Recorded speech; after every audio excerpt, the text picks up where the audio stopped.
बच्चों, आज मैं आप लोगों को हिंद चीन में राष्ट्रवादी आंदोलन के बारे में बताऊंगा।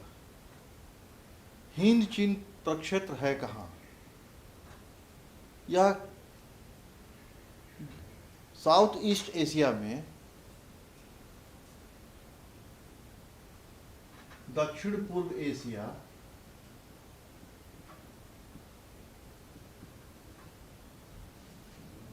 में लगभग उस समय, जिस समय की मैं बात बता रहा हूं, लगभग 2.8 लाख वर्ग किलोमीटर क्षेत्र में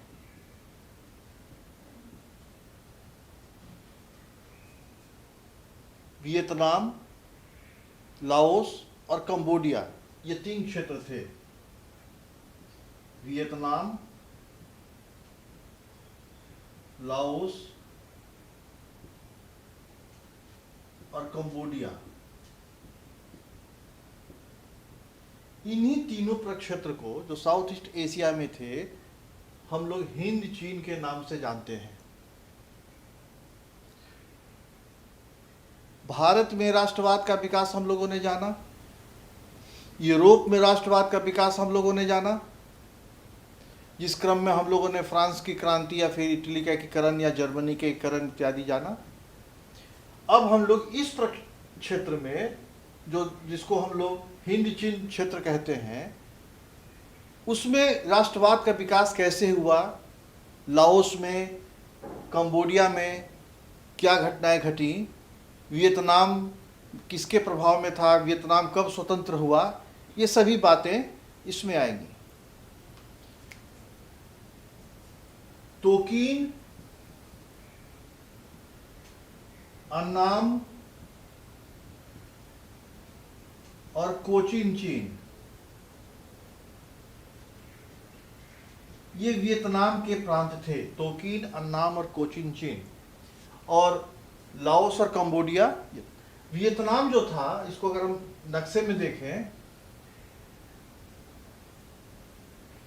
तो लंबा प्रक्षेत्र था वियतनाम। तो इसको उत्तरी वियतनाम, ऊपर के भाग को उत्तरी वियतनाम और नीचे के भाग को दक्षिणी वियतनाम कहा जा सकता है।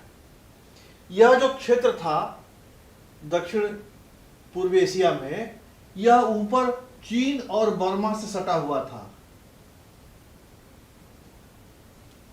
नीचे चीन सागर था, इस साइड में आपका लाओस और कंबोडिया था।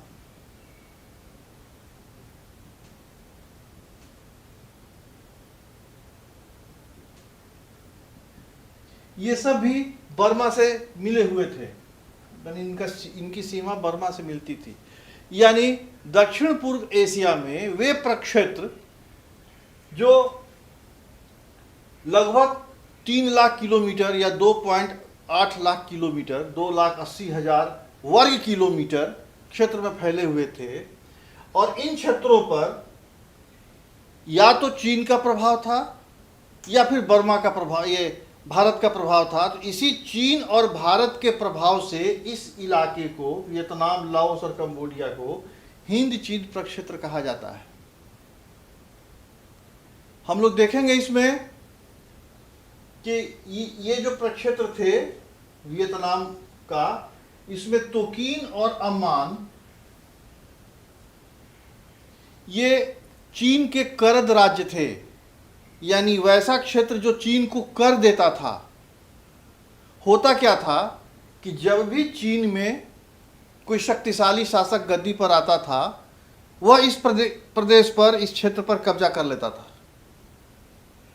और जब शासक कमजोर होता था चीन का, तो ये अपनी स्वतंत्रता घोषित कर देते थे।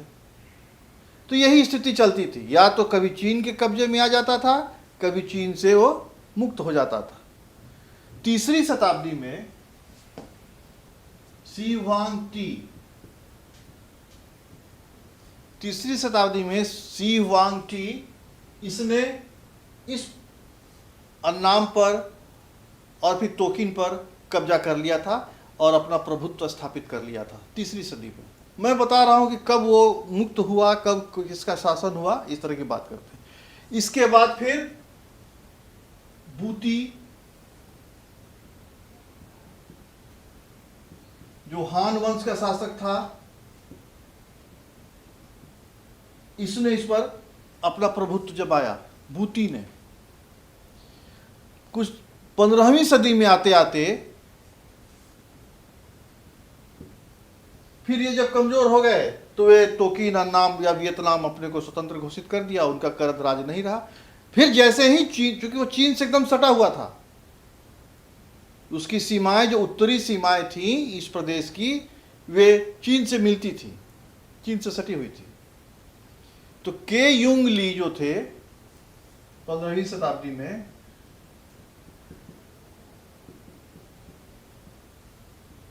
ये मिंग वंश के शासक थे। इन्होंने 15वीं शताब्दी में इस क्षेत्र पर, वियतनाम के क्षेत्र पर कब्जा कर लिया और फिर अपने अधीन उसको करके अपना वो करद राज्य बना लिया।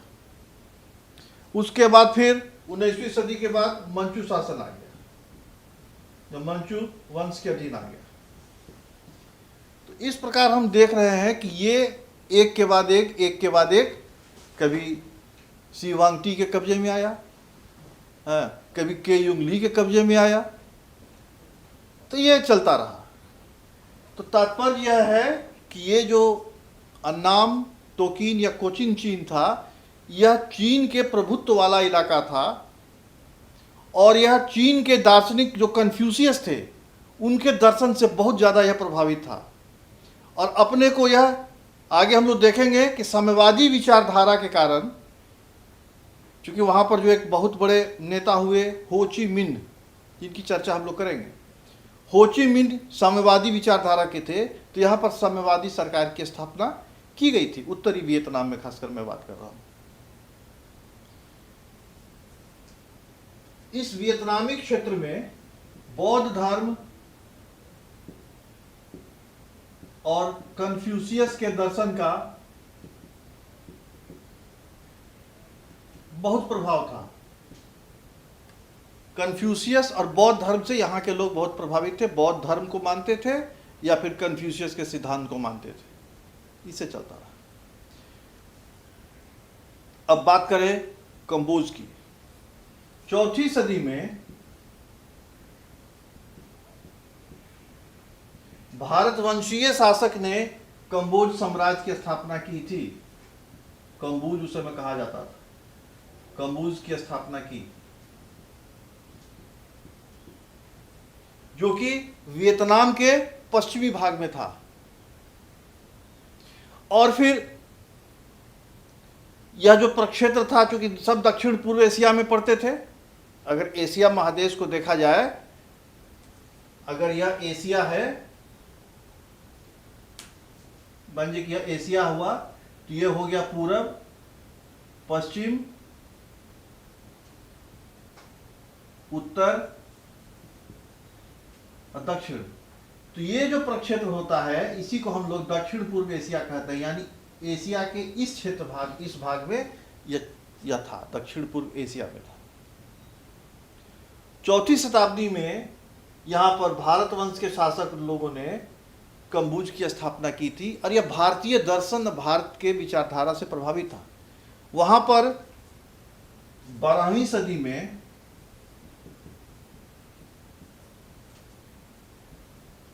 सूर्यवर्मन सेकेंड बहुत ही प्रतापी शासक हुए वहां पर, सूर्यवर्मा सेकेंड। और इन्होंने वहां पर भगवान विष्णु का मंदिर बनवाया, जिसको हम लोग अंकोर वाट कहते हैं।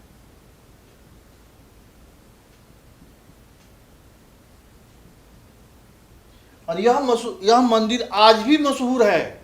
विश्व के करोड़ों लोग वहां पर इस मंदिर को देखने के लिए जाते हैं, खासकर जो हिंदू धर्मावलंबी हैं। बहुत ही बेहतरीन या स्थापत्य का नमूना है अंकोर वाट मंदिर, और आज भी यह वर्तमान में भी यह वहां पर मौजूद है। तो ये स्थिति थी, वहां की भौगोलिक स्थिति थी, और वे वहां के जो शासक थे वे चूंकि या तो भारत के धर्म और दर्शन से प्रभावित थे या फिर चीन के धर्म और दर्शन से प्रभावित थे, इसलिए इस प्रदेश को, जिसमें कि कंबोडिया है, लाओस है, वियतनाम है, इसको हम लोग हिंद चीन प्रक्षेत्र कहते हैं। तो बच्चों, इससे आप लोगों को एक आइडिया लग गया कि ये हिंद चीन कहाँ पर स्थित है और इसमें कौन कौन से प्रांत आते हैं।